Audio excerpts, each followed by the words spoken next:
हृदय स्थित परमपिता परमात्मा इष्टदेव सद्गुरुदेव भगवान के पावन चरण कमलों में कोटिश नमन।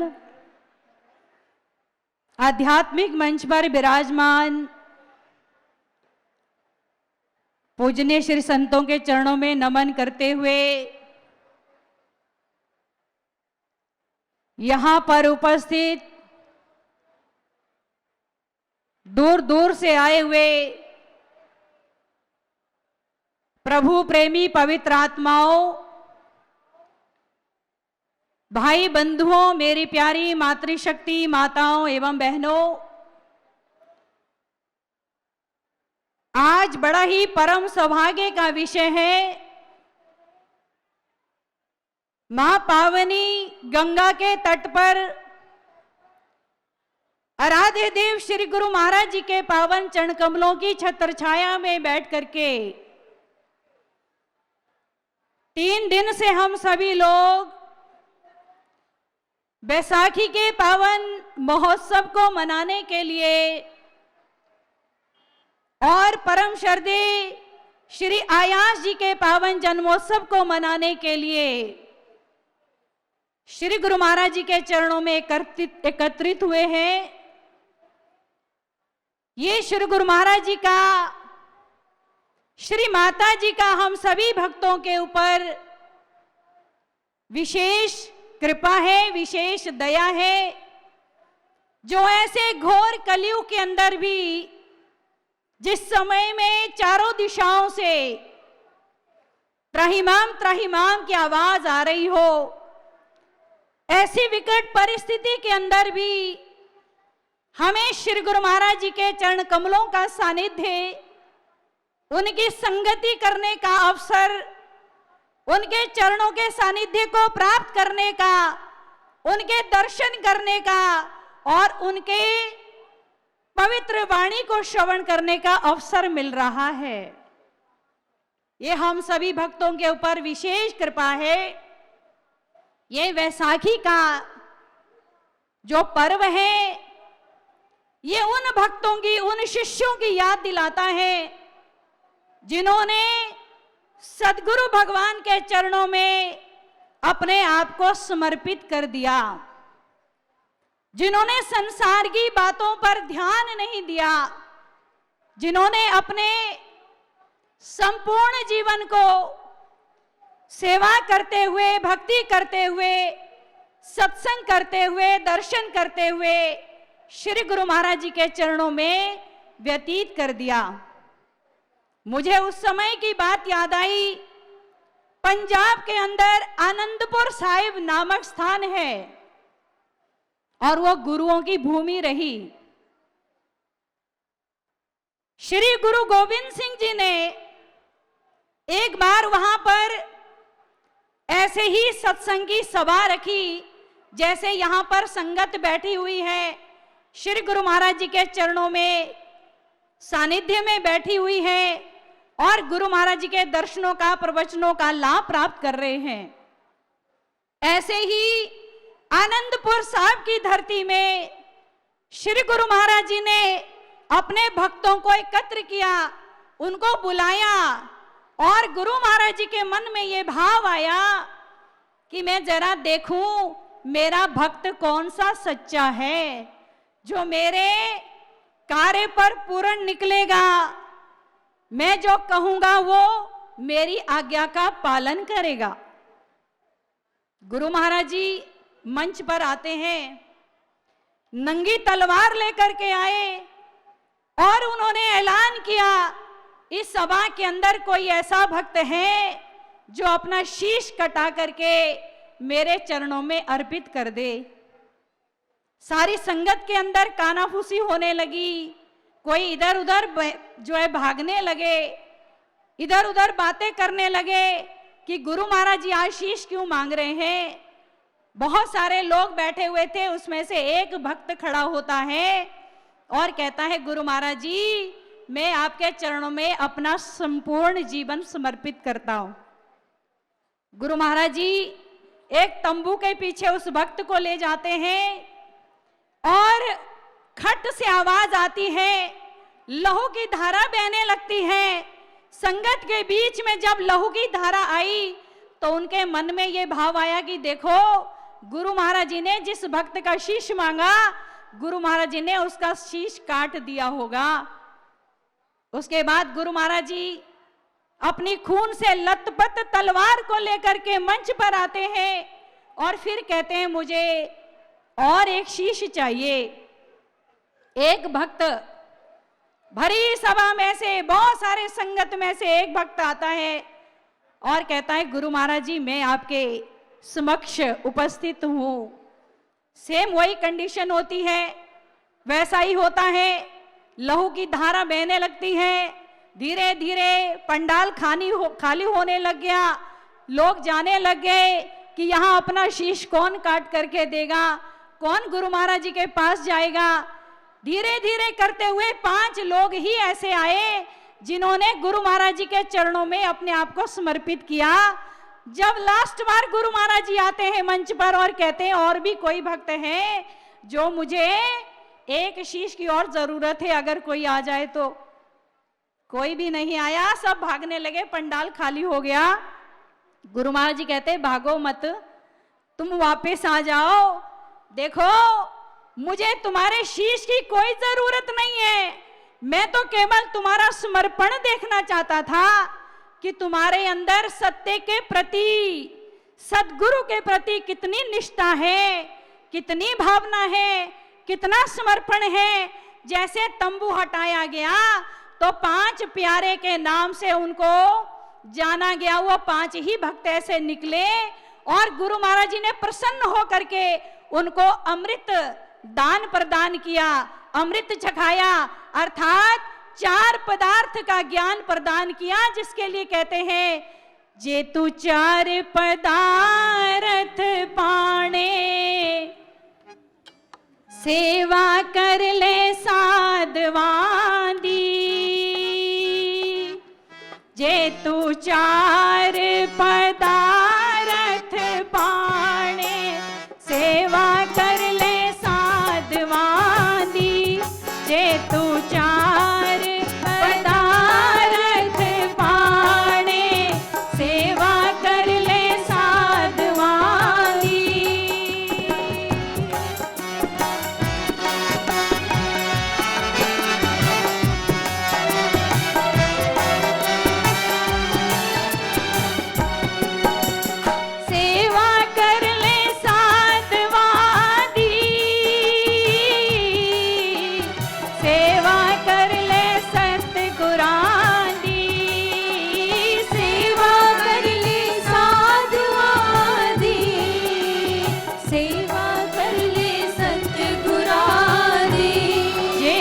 4 पदार्थ पाणे, सेवा कर ले साधवां दी। जे तू 4 पदार्थ पावे, सेवा कर ले साधवां दी।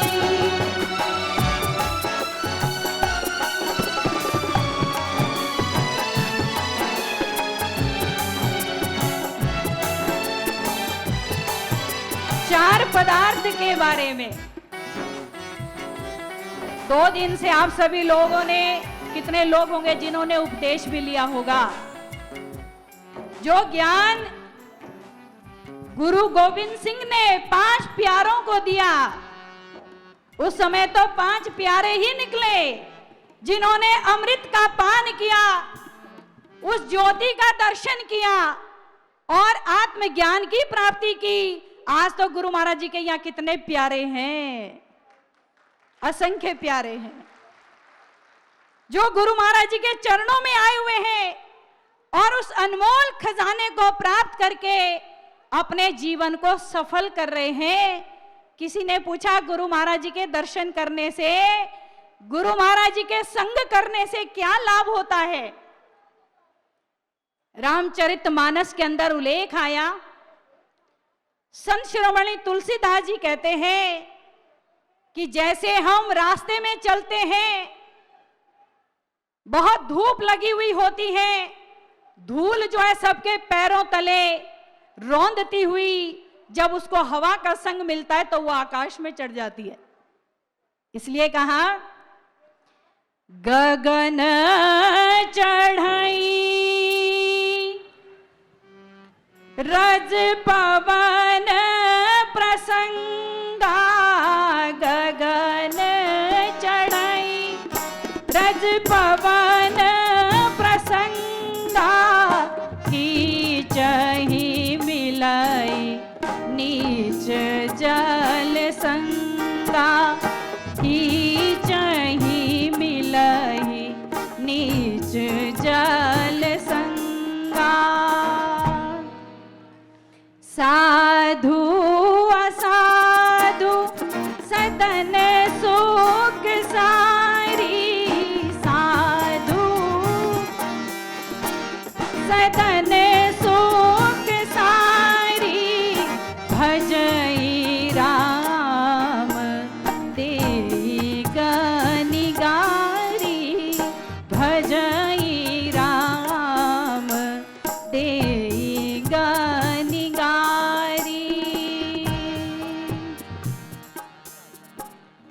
धुआं कुसंगति कारिक होई, धुआं कुसंगति कारिक होई, लिखिया पुराण मंजुमसि सोई, लिखिया पुराण मंजुमसि सोई, सोई जल अनल अनिल संघाता, सोई जल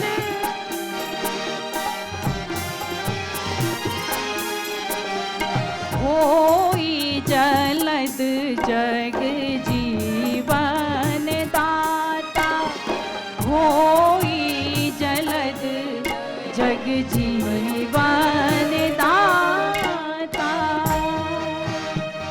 कहा पैरों में रौंदने वाली जो धूल है उसको जब हवा का संग मिला तो वो आकाश में चढ़ गई। आकाश में चढ़ने वाली जो धूल है जब उसको जल का संग मिल गया, पानी का संग मिला, जो नीचे बहने वाला पानी होता है, तो वही धूल कीचड़ का रूप धारण करके सबके कपड़े खराब कर देती है। इसी तरह से जो साधु की संगति में आता है, सद्गुरुदेव भगवान के दरबार में आता है, आत्मज्ञान की प्राप्ति करता है, तो कहते हैं सद्गुरु के दरबार के तोता मैना भी राम राम रटते हैं, और असाधु के घर के मनुष्य भी गालियां देते हैं। यह संगति का प्रभाव होता है। ऐसे ही आपने देखा होगा एक स्वाति नक्षत्र की बूंद होती है, वह आकाश में होती है, अपने आप में स्वच्छ होती है, पावन होती है। जब वो केले के ऊपर पड़ती है तो वह कपूर बन जाती है। बूंद एक ही है लेकिन उसको संगति अलग अलग मिलती है। केले के ऊपर पड़ गई तो कपूर बन गई, और एक सांप के मुंह में अगर वो पड़ गई तो वो विष बन गई। विष तो जानलेवा होता है। अगर वही स्वाति नक्षत्र की बूंद समुद्र में रहने वाली सीप के मुंह में अगर पड़ गई तो वो मोती बन जाती है। इसी तरह से आज गुरु महाराज जी ने पावन आत्मज्ञान हमें प्रदान किया है। कहा मोती बड़े महंगे होते हैं, गोताखोर समुद्र में, समुद्र की तलहटी में डुबकी लगाते हैं ऑक्सीजन के माध्यम से और उनको मोती की प्राप्ति हो जाती है। ऐसे ही एक भक्त कहता है, मैं था इस तरह जहां में जैसे खाली सीप होती, मैं था इस तरह जहां जैसे खाली सीप होती मेरी बढ़ गई है कीमत, तूने भर दिए हैं मोती। मेरी बढ़ गई है कीमत, तूने भर दिए हैं मोती। मजा क्या था जिंदगी में, हाँ मजा क्या था जिंदगी में, तेरी बंदगी से पहले मुझे कौन ढूंढता था। तेरी बंदगी से पहले मुझे कौन पूछता था।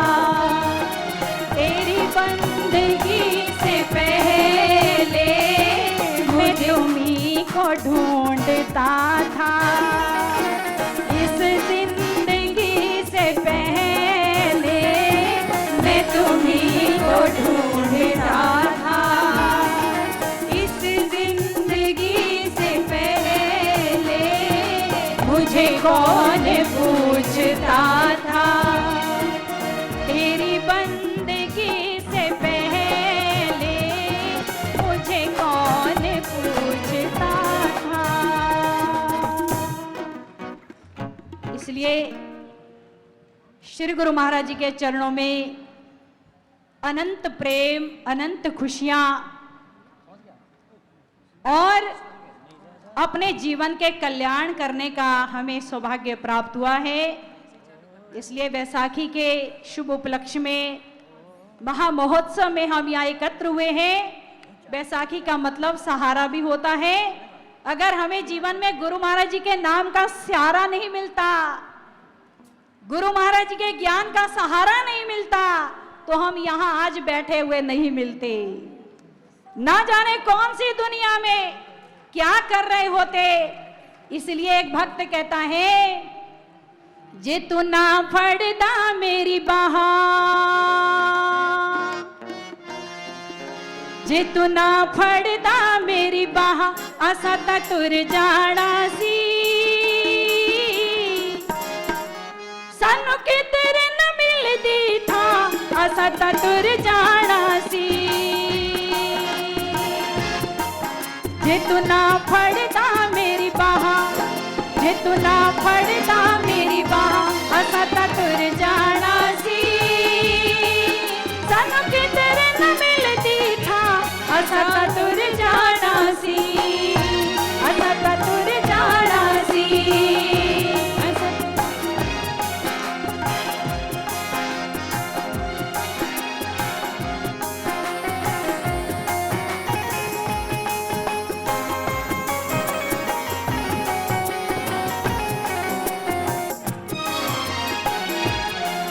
कहीं नचती टपती ये जिंदगानी होनी सी।